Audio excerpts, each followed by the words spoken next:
سؤال كابتن، نشأة يريدون يعطون نقل اعزائي المشاهدين، نشأة رمضان كريم علينا عليك ان شاء الله. البغداديه وياك وبرنامج يا اهلا وسهلا بكم، يا مرحبا بكم. البغداديه تشوفها؟ اي اكيد نشوف.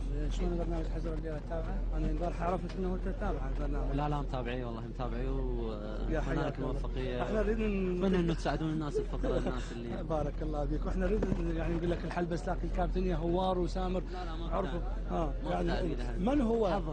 محضر له قلت نقل. لا زين اذا سؤالنا يقول من هو الصحابي الذي اعطاه الرسول محمد صلى الله عليه وسلم مفتاح الكعبه عند فتح مكه؟ خذها يا ابا سفيان ورجع لي الباقي. ها كابتن، من هو الصحابي الذي اعطاه الرسول محمد صلى الله عليه وسلم مفتاح الكعبه عند فتح مكه؟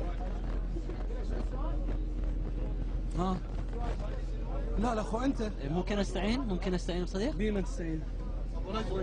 ابو رجاء. السلام عليكم ابو رجاء، شلونك كابتن؟ حبيبي انت ما ادري يكونهم ياشرون عليك انت المحبوب مال المنتخب.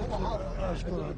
احكي لي صدق شنو السؤال يقول من هو الصحابي الذي اعطاه الرسول محمد صلى الله عليه وسلم مفتاح الكعبه؟ ها؟ شنو هذا؟ شو انتم ما ادري مقصين علي؟ والله ما ادري. لا خلينا نقول لك تشاكسي تشاكسي.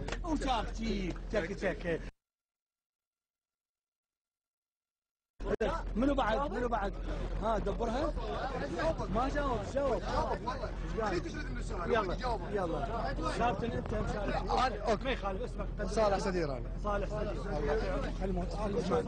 خلي يشوف على عيني وراسي، بس السؤال انت اللي سالته هو جواب عند ابو رجوه، بس انت ما تخليه يكمل. انا مجال لابو رجوه، عندك مجال من الناس الكعبه. من الناس 6 اشهر صفقوا له اذا جاوب. صفقوا صفقه الى زينه. بس انت لا تشرح الموضوع. ما اشرح. جاوب. ابو جهل.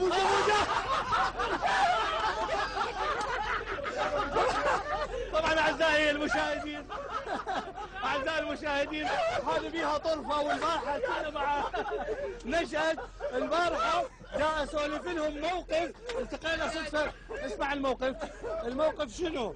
انا دا امشي بواحده المحافظات، واحد اخذ الجواب من الانترنت، كان الجواب ابو جهل، فهو اجى يركض بالسياره وكلب بالسياره ووخر الحمايه والدنيا. انا جاوب. قلت له جاوب. قال شنو السؤال؟ على اساس تسويها تلقائيا. قلت له سؤالنا يقول لك فشي يطوف في الماء يبدي بحرف الحاء، شاصح ابو جهل. طبعا هذا موقف من الاخوان. يا حياكم الله.